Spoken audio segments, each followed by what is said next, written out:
안녕하세요, 드라마왕이에요. 귀공 15회에서는 팔척귀에게 완전히 몸을 뺏긴 왕 이정과 여리의 소원, 원자의 피신이 그려졌어요. 지금부터 찬찬히 리뷰해볼게요.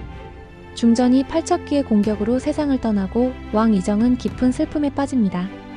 왕실을 지켜주던 경기성마저 훼손되어 더 이상 왕은 팔척귀로부터 안전하지 못한 상황에 놓입니다. 중전의 죽음으로 깊은 자책감에 빠진 여리를 위로하고자 강철이는 여리를 데리고 전에 봐두었던 모자가게에 가서 직접 모자를 씌워줍니다. 익살스럽게 이제야 좀 봐줄만하네.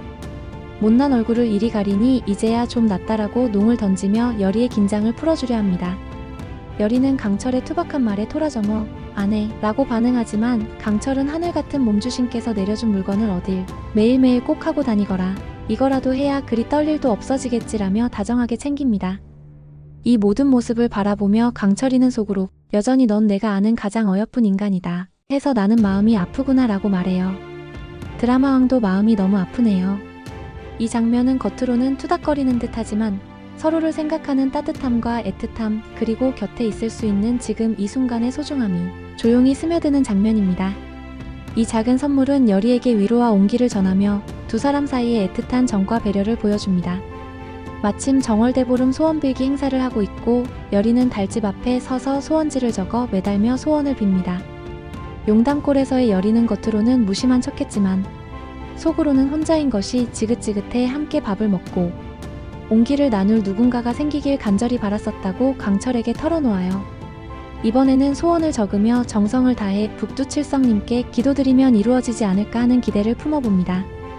강철은 그런 여리의 마음을 이해하며 장난스럽게 몸주신을 곁에 두고도 북두칠성에게 소원을 빌겠냐고 묻지만 여리는 간절한 마음으로 소원을 빌며 두 사람의 관계가 한층 더 가까워지는 모습을 보여줍니다. 집에 돌아온 여리는 우연히 강철이 골담 초꽃 1차를 마신 것을 보고 골담 초꽃의 비밀에 대해 가섭스님으로부터 듣고 마음이 착잡해집니다. 골담 초꽃을 복용하면 팔척귀를 상대할 때 온전히 야광주를 소진할 때까지 버틸 수 있게 해준단다. 그 이후로 강철이가 골담 초꽃차를 복용해 온 것이죠. 그 시간 중전시의 사건으로 차명에 처해진 풍사는 계속 뭔가를 읊조리며 칼잡이가 왔는데도 웃고 있는 풍산 너무나 당당한 태도. 이때 갑자기 멈추시오라고 왕의 부하들은 명령하고 당장 멈추라는 왕 이정의 어명이라 해요.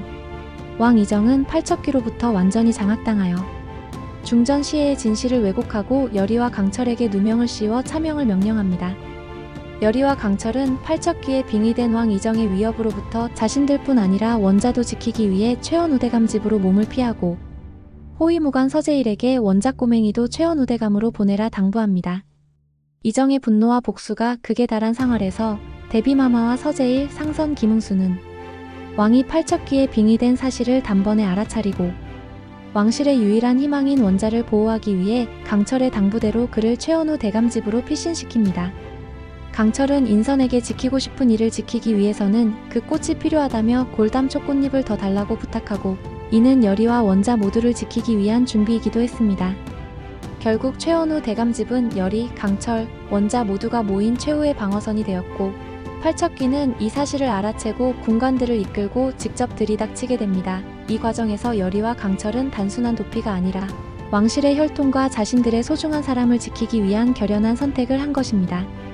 16회에서는 여리, 강철의 서로에 대한 애틋함과 팔척귀와의 결전이 전개될 예정이에요. 예고 내용도 소개해드릴게요. 여리와 강철은 서로를 지키기 위해 각자 내린 결연한 선택과 그로 인한 슬픔과 긴장감이 극대화되는 순간을 그립니다. 여리는 강철이가 이무기 생명의 근원인 야광주를 소진할 각오로 팔척귀와 맞서려 한다는 사실을 알고 그 희생을 막기 위해 모든 것을 포기하고 강철에게 도망가자고 제안합니다. 난 네가 가장 소중해라는 여리의 진심 어린 고백에 강철이는 잠시 긴장을 풀지만 여리는 이 틈을 이용해 홀로 화덕차사를 행할 결심을 굳힙니다. 여리는 상선 김응순의 도움을 받아 몰래 궁으로 들어갑니다. 왕의 모습을 한 팔척귀 앞에 저승사자 복장을 한 여리는 시왕전의 명을 받아 저승으로 압송하겠다고 단호하게 명령하며 마지막 의식을 시작합니다. 한편 강철은 여리가 사라진 것을 알아차리고 여리의 진짜 의도를 깨닫고 반드시 무사하거라 라고 외치며 여리를 구하기 위해 궁으로 향합니다. 강철이의 외침에서 사랑하는 이를 지키고 싶은 절실함과 보호 본능에 대한 책임감, 안전하길 진심으로 바라는 간절함의 감정들이 고스란히 전해졌어요. 서로를 지키기 위한 선택을 하는 여리와 강철. 그 마음이 너무나도 애틋하고 슬프게 다가옵니다. 이번 16회에서는 여리의 희생과 사랑, 강철의 결연한 각오, 팔척기와의 운명적 결전, 그리고 저승과 이승을 가르는 마지막 의식이절정의 긴장감과 슬픔 속에서 펼쳐질 예정입니다. 서로를 위해 모든 것을 내던진 두 사람의 진심이 과연 저주와 운명을 넘어 기적을 만들어낼 수 있을지, 최종화 내용도 드라마원과 함께 리뷰하고 싶으시다면 구독, 좋아요 부탁드려요.